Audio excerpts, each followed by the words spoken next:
El enfoque es en compra-venta y inversión para proyectos que es en los que vienen lo que nos preocupa mucho en Guanajuato, ¿no? Que viene una persona de fuera a comprar una casa que normalmente es de una familia aquí en Guanajuato y prefieren invertir en esa propiedad que está en el centro y la familia se desplaza a la periferia, ¿no? Entonces, de eso se va a tratar un poquito mi plática.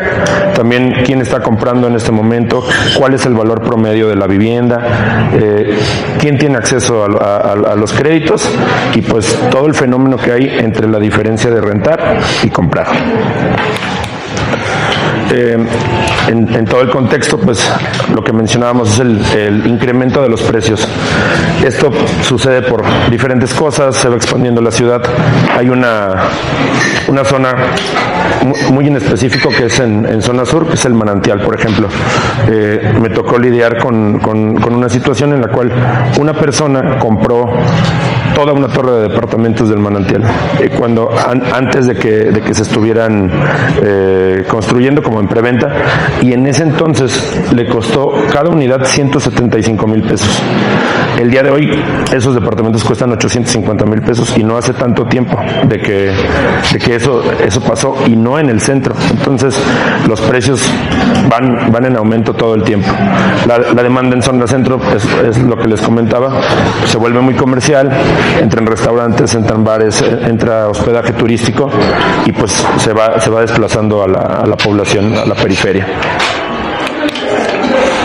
En este punto del aumento de los precios es lo que les comentaba, de que se revaloriza muy rápido las zonas dependiendo de lo que haya. Ahorita le están metiendo la carretera a San Miguel de Allende, que van a meter otro centro comercial. Eso es suficiente para que los precios estallen rapidísimo. La conversión a negocios y que hay menor oferta habitacional en Guanajuato en específico por la infraestructura que tenemos de mucho callejón.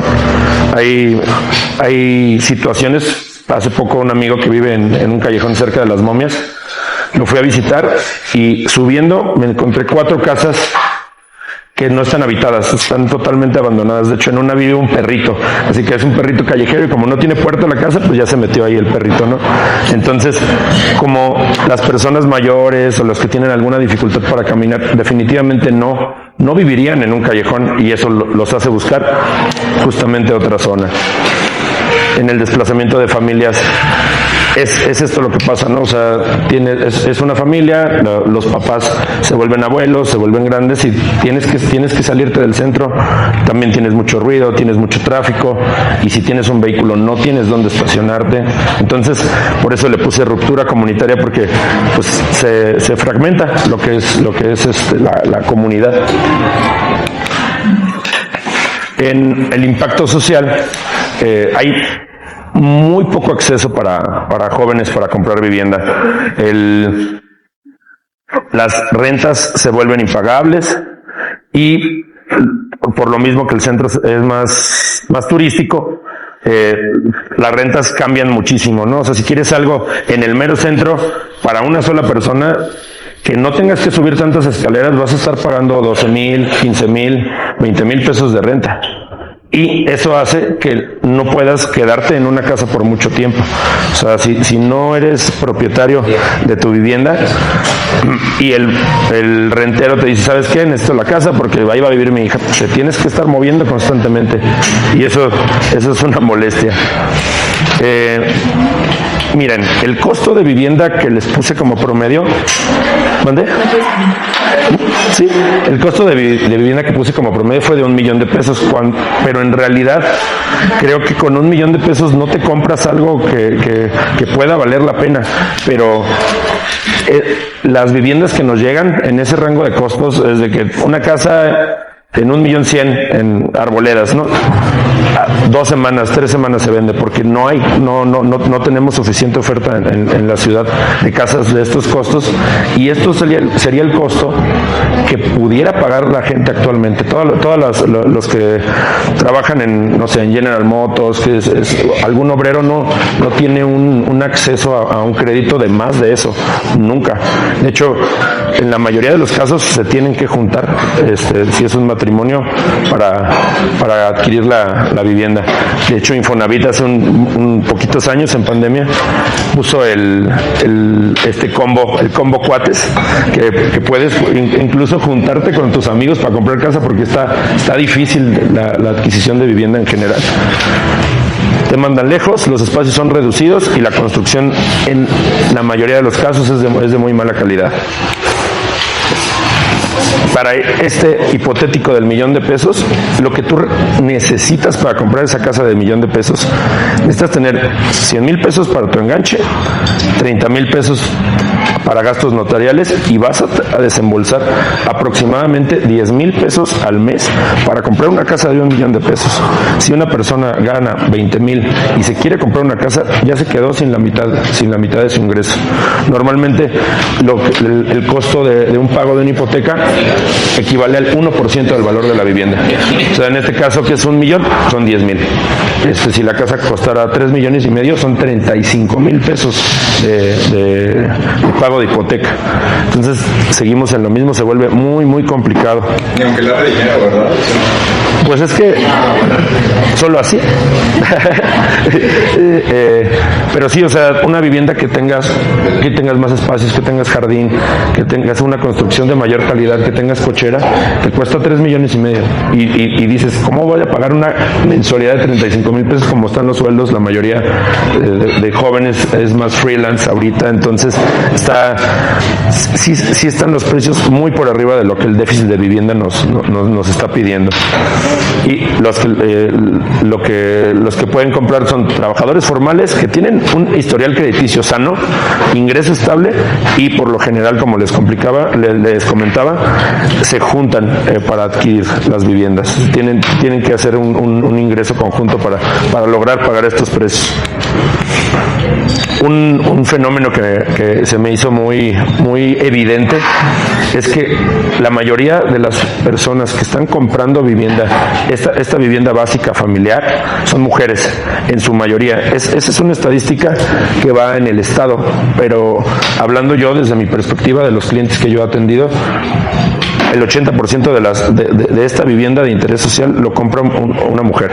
Ya no, el hombre no le inyecta esa atención a tener su vivienda, y a la mujer le preocupa mucho esa parte, y lo que primero que quiere asegurar es la vivienda.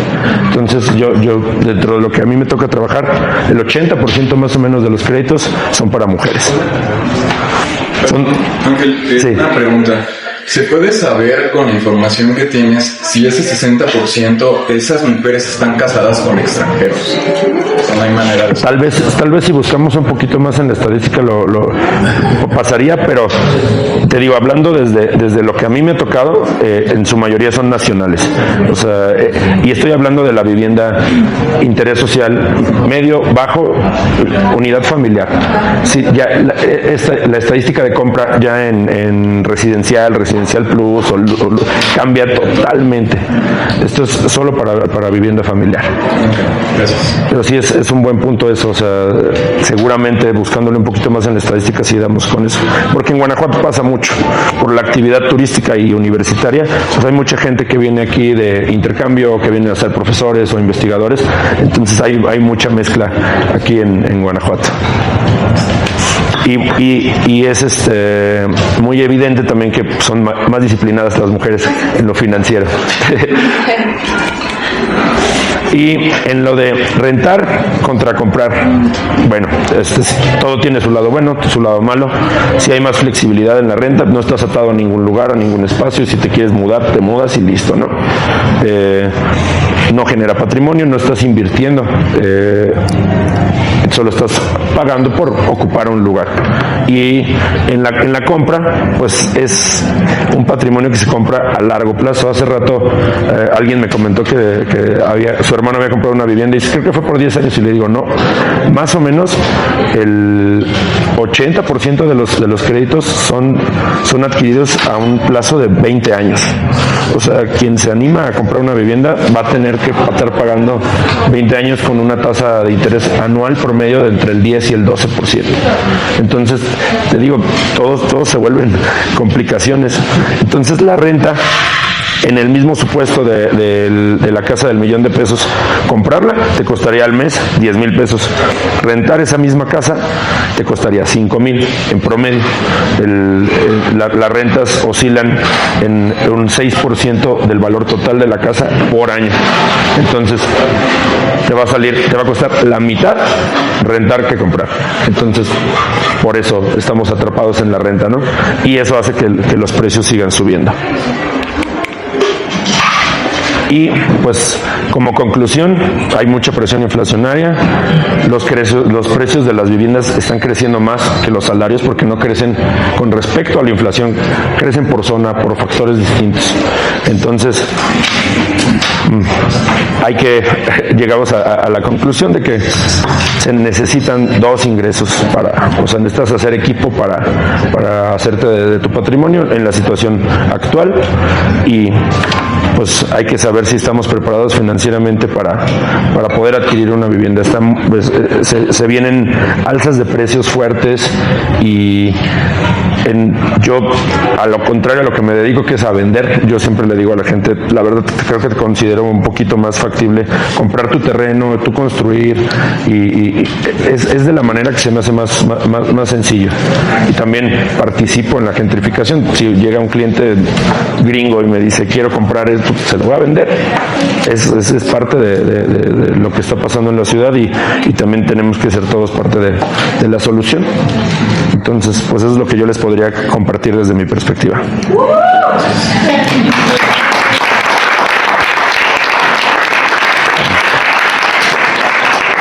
Yo tengo una pregunta. Dime. ¿Cuáles son las principales complejidades a las que un matrimonio joven se enfrenta al momento de darse cuenta de esta realidad? O sea, ¿cuáles son los primeros caminos que ellos toman como para poder acercarse a tomar esta vivienda?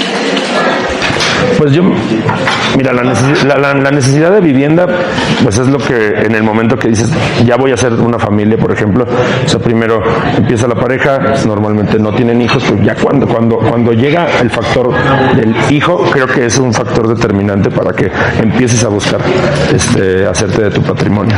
Creo que ese podría ser. Pues muy bien, entonces digamos que se incrementa todavía el reto, porque ya no solamente es pagar renta o pagar una hipoteca, sino que ya es también mantener al bebé, sí. Entonces se vuelve todavía más abismal la distancia. Así es. Y aparte se vuelve loca la dinámica, porque también, por ejemplo, las edades en donde la gente se reproduce ya cada vez, o sea, se va alejando más, ¿no? O sea, antes era como a los 20, 22, sí. Ahorita ya hacen como los 30. La generación... Tener ya el dato, Paco, ¿no? Tú tienes el dato de eso de las generaciones, ¿no? A ver, pero repíteme y sí te lo digo. Que tú tenías el dato de cuánto se recorrió la edad de en que las mujeres deciden embarazarse, sí. Ajá. Antes era alrededor de 17, 20 años, y ahora ya ronda los 25, va hacia los 30, y precisamente por eso los plazos de planeación se están haciendo más largos, porque responden a esa generación. Sí, en la generación de nuestros papás, por ejemplo, las bodas solían ser como a los 20. Ahorita todos los cuates que se están casando arriba de 30. Y hay otro dato que se me olvidó decir. Eso está muy chistoso. El 83% de las personas en México tienen mascotas, y menos del 40% de las casas en renta permiten mascotas. Eso está bien. Entonces, si alguien es rentero, acepten mascotas, por favor, porque ya todos tienen.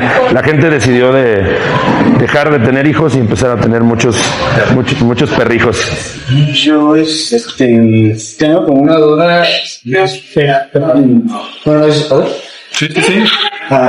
Respecto a los movimientos, comprar una vivienda implica como cierta estabilidad, y no sé si como cuántas personas realmente cuenten con ese factor, porque muchas veces, y no sé qué tanto sea que se tenga que abortar una hipoteca o cambiar o ceder o tener que hacer otro tipo de trámites porque se tiene uno que estar moviendo, porque la dinámica de las ciudades, como ya te desplazó, ya está cara, o simplemente en la ciudad no puedes crecer económicamente para pagar esa hipoteca.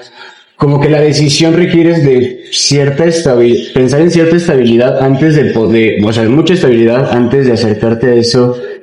Y también es como, sí, no sé qué tanta diferencia o qué tanto haya cambio, aborto, ceder la hipoteca o... Mira, sí, definitivamente es una decisión de asentamiento. O sea, tú dices, ya, aquí me quedé. Y en caso, por ejemplo, de que tú ya sacaste tu hipoteca y dices, me tengo que mover, pues tienes que vender la casa. O sea, hay que hacer, puedes hacer dos cosas.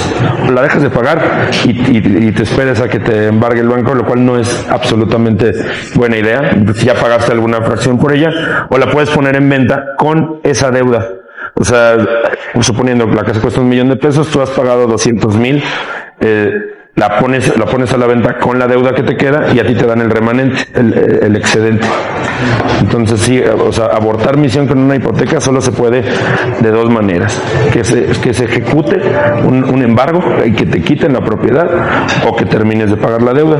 Y la única manera de pagar la deuda que no sea de tu bolsillo es vendiéndola. Entonces la persona que te la compra le paga al banco los 800 que se debe y te paga a ti los 200. Sí, está bien más o menos la duda, o me fui por otro lado. Hacer algo como estadístico de...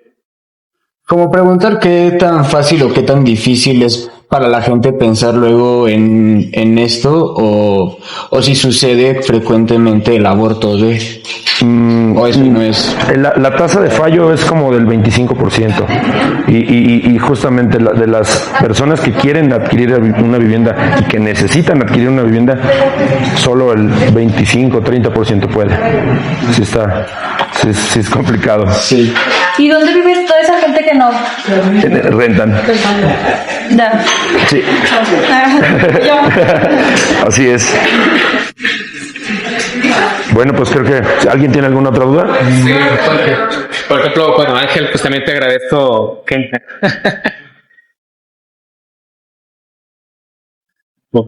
Mira, me encanta el micrófono. No, pues me encanta la perspectiva. Justo me llamaba la atención de la plática, y viendo con los videos que se iba a enfocar mucho a las cuestiones o a la dimensión económica de lo que significa tener una vivienda. Y me llamaba mucho la atención el escucharte a ti como empresario en eso, porque muchas veces como personas que deseamos llegar a adquirir una propiedad, y viéndola tan difícil, vemos pues como instructores o como instrumentos del problema pues a la gente que se dedica a eso, que en este caso sería como tú, ¿no? ¿Eso te vuelve a ti en un villano? Pues claro que no, para nada.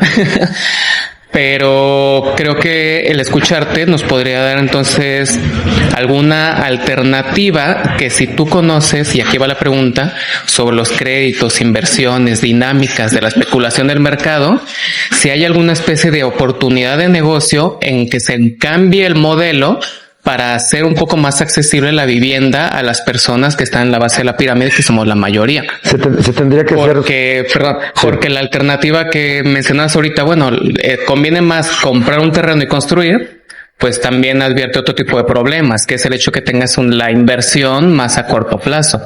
Si el arquitecto te dice, oye, esta semana son 40,000 pesos de raya, ¿los tienes o no los tienes? Pues mejor te vas al crédito de 30 años para ver si te alcanza un cuartito. ¿Tú has visto en intención, en posibilidad o en potencial alguna alternativa de negocio para la especulación del mercado de vivienda? El que alguien en la base de la pirámide pueda acceder a una propiedad. Pues mira, aquí el detalle estarían en desarrolladores que no estén tan interesados en el billete, que digan, yo quiero hacer vivienda digna, que sea a bajo costo y que le salga para sus operaciones. La gente en su mayoría, la mayoría de los desarrollos que se están haciendo hoy en día en Guanajuato son residenciales. No tiene sentido. O sea, la gente no está construyendo la vivienda que necesitamos. Y la alternativa sería que un desarrollador que traiga buena inversión compre terreno en volumen, porque es como te suele salir más barato la tierra. Entre más compres, más barato es el precio por metro cuadrado. Entonces tienes que comprar un pedazo grande de tierra y construir la vivienda a un precio justo, con materiales, pueden ser incluso ecológicos. Vivienda comunitaria. Sí, también. Y para puntualizar lo que les decía del el terreno, gracias a esta necesidad de que las personas quieren hacer primero la casa a su gusto y que lo pueden hacer hasta modular, de primero hago un cuarto y lo demás, se abrió un producto bancario que es compra de terreno más construcción. O sea, el banco te presta para que compres el terreno y para que construyas, igual que una hipoteca, funciona igual que la hipoteca, se queda en garantía lo que construyes. Nada más tienes que te tienen que aprobar el proyecto y demás, pero se puede. Y lo primero que dijiste, sí, también me siento a veces villano, ¿no? Como lo comentabas, dices, soy parte del problema, ¿no? Pero la verdad es que los problemas más grandes que tenemos, aquí veo también a varios colegas, compañeros, que llegas a una casa que está por aquí y el dueño dice, dala en 6 millones de pesos porque me la va a comprar un extranjero. Y tú así, uy, pero ¿en qué sustentas ese precio? ¿No? Es absolutamente un deseo de él. Y este tipo de fenómenos hacen justamente que los precios suban, porque a final de cuentas alguien la compra, ¿sabes? Entonces dicen, el vecino la vendió en 6, yo la voy a vender en 7. Y es un problema al que nos enfrentamos seguido. Sí. Gracias. Yo quisiera comentar algo de lo que... Buenos días. Ahí va bien. Gracias. Su madre, ahí está. Me voy a sentarlo bueno, comentando algo de lo que dice Ángel y... para sumar algo, evidentemente sí hay un problema en esa parte, porque sí, como dice Ángel, o sea, el promedio de vivienda está en 2.800.000 pesos, pero yo creo que el problema, lejos de los desarrolladores, es las instituciones. ¿Por qué? Porque si hay oportunidad de tierra para conseguir más barato, que en su mayoría puede ser tierra ejidal, que puede pasar por un proceso de regularización para poder lotificarse y ser pequeña propiedad, y luego ser propiedad privada, y luego ya construir algo para que el régimen te lo acepte, ¿no? Pero la tierra regularizada que hay está cara. ¿Sí me explico? O la que no está cara está en una calle de terracería o está en un suburbio, que no es malo, porque en realidad no es tan difícil llevar una huella de concreto para que los coches puedan pasar hasta la puerta de la casa. El problema es que las instituciones no aceptan, no te dan un crédito si tu terreno está en esas condiciones, y es ahí cuando nos topamos. ¿Sí me explico? Porque alternativas hay un chorro. O sea, hay steel framing, por ejemplo, construcción ligera, unas casas preciosas con unas bases de PTR que salen al 50% de una, bueno, no sé si el 50%, pero sí por lo menos un 30% más abajo que una construcción tradicional. Pero el problema del que estamos hablando es que un crédito de vivienda no es posible para este tipo de opciones. ¿Sí me explico? Entonces solamente nos queda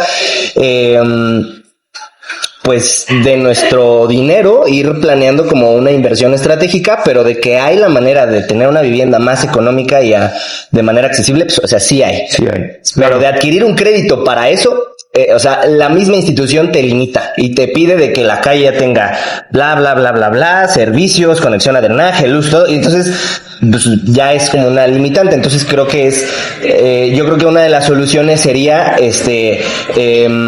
buscar con nuestros parlamentarios que las instituciones accedan a mayor cartera de opciones para otorgar crédito. Que el requisito sea mucho menos, porque si es un pergamino, es un pergamino y como tú dijiste, tiene que estar cerca de una escuela y de un hospital, y tiene que tener, no puede ser terracería, y ya tiene que tener agua. Y dices, güey, lo compré lejos para que me salga barato, pues no tiene agua, se la vamos a poner, o sabes qué, voy a pedir pipas, pero no te dejan comprarla. Sí, en eso tienes mucha razón. Sí. Y bueno, y nada más para terminar, me gustó un chorro lo que dice Ángel, de que es verdad, llegan personas y luego el gran problema del encarecimiento de propiedades son los dueños que por avaricia o por decir, es que el vecino lo vendió más caro, y suben los precios, y como dice Ángel, va a llegar un extranjero, o no necesariamente extranjero, porque la mayor parte del capital que se mueve en Guanajuato es de mexicanos que tienen lana para comprar una propiedad de 7 millones al contado. Sí hay, y muchos,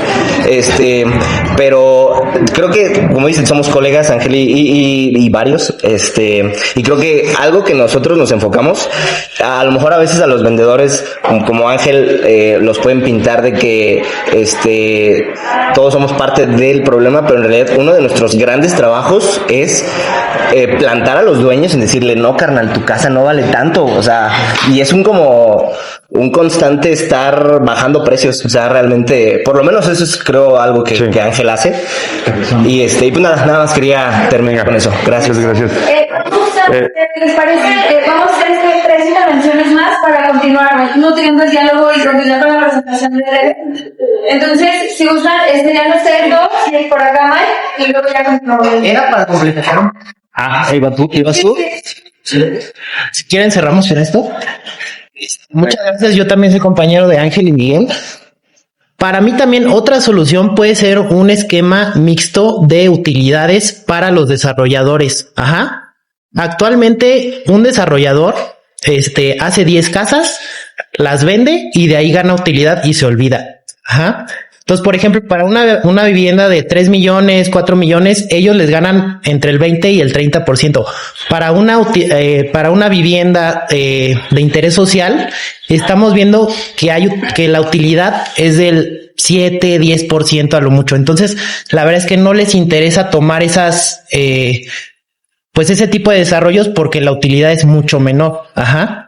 Pero, ¿qué pasa? El constructor, pues construye, vende y se lleva la utilidad, pero ¿quién se lleva la utilidad del interés del préstamo? Los bancos o las instituciones. Entonces aquí, si se logra desarrollar algún esquema mixto donde el constructor haga una vivienda de interés social, donde le va a estar ganando a la construcción un 7, 10%, pero a la vez puede obtener esa utilidad del interés, pues ahí complementa esa ganancia, ¿no? Verlo Entonces, como producto financiero en lugar de como correcto. un producto...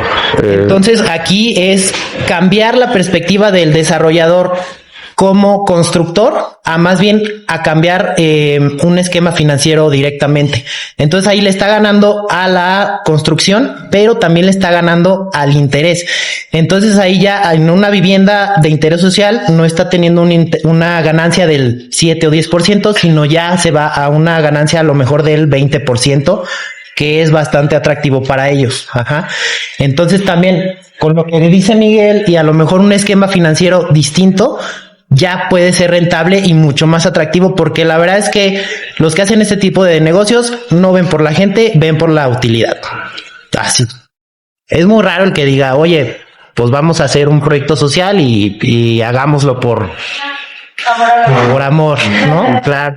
Entonces, bueno, pues era otra opción. Bueno, yo solamente, es que me gustaría señalar que creo que sí somos todos parte del problema. Sí. Porque ¿dónde están las iniciativas que promuevan políticas públicas para la dignificación de la vivienda en Guanajuato? Sí. Yo soy originario de aquí, tengo la fortuna de tener una propiedad en el centro y a mí me ha constado cómo ha sido esta sucesión de eventos que se han desencadenado hasta llegar a esto. Y el primero de ellos es en el momento en el que el predial, pagar un predial aquí se dispara al 200 o al 300%. Eso fue aproximadamente en el 2021. Y los servicios se encarecen a tal punto que a veces llega un recibo de agua de 6,000 pesos. Entonces ahí es donde yo también cuestionaría qué tan villano es el dueño que pues tiene que rentar su casa como hotel porque no tiene para pagar un predial.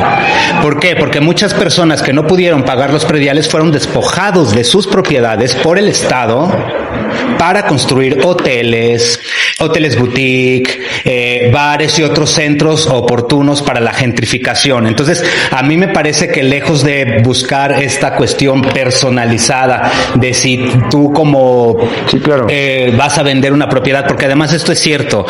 Por ejemplo, yo veo a la Orquesta Sinfónica de la Universidad de Guanajuato, la mayoría de los que integran la orquesta sinfónica son extranjeros, muchos son estadounidenses, y todos tienen 3 o 4 casas aquí. Sí.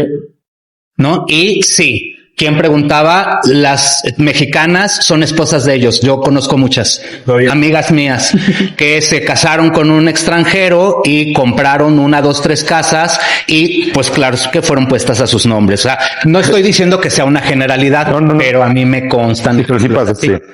Entonces, a mí me parece muy importante que, lejos de buscar estos intereses personalistas, haya una manera de alzar la voz. Ya hablaron de buscar el apoyo en los grupos parlamentarios para establecer políticas que realmente propicien el uso habitacional de esta ciudad. Claro. Porque el uso de esta ciudad ya es un uso totalmente gentrificado, en donde diario hay un festival diferente y en donde toda la oferta va para un costo que un extranjero sí puede pagar. Claro. Entonces, ¿qué sucede también con nosotros mismos? Y por eso yo digo que sí somos todos el problema. Claro, pues que yo prefiero atender al extranjero, que me va a pagar más, que a mi compañero mexicano guanajuatense que necesita el servicio, ¿no? Claro. Entonces, ahí yo creo que la parte de las políticas públicas es indispensable, incluso para ver esta cuestión de frenar este cártel inmobiliario que está acabando con las zonas verdes de la ciudad. Y entonces, ¿dónde está la exigencia? ¿A qué hora vamos a señalar al Estado como partícipe y como perpetuador de este tipo de injusticias? Definitivamente el villano es ese. Ahora, o sea, vamos a ver ejemplos, ¿no? En Ciudad de México ya se están haciendo legislaciones para que las rentas no puedan subir más de lo que es el valor del salario mínimo, exacto, y que además los dueños estén incluso obligados a aceptar con mascotas, porque la mascota ya se considera como una familia alternativa. Entonces, pues si aquí en Guanajuato no nos quejamos cuando nos subieron el predial y no salimos a la calle a protestar cuando nos subieron a 6,000 pesos la luz y el agua, ¿con qué derecho vamos a juzgarnos de villanos unos entre otros si no aprendemos a señalar al verdadero perpetrador? No, definitivamente el villano, tienes toda la razón, es ese. Pero lejos de querer aventarle la bolita a alguien, es que la perspectiva de muchos ve al villano en el otro. No que yo dijera que los propietarios son el villano, no lo son. Están obligados a hacer lo que hacen. O sea, hacemos lo que podemos, no lo que queremos, porque estamos totalmente acorralados por las legislaciones del gobierno, por los requisitos del banco. Definitivamente la solución es levantarse en armas.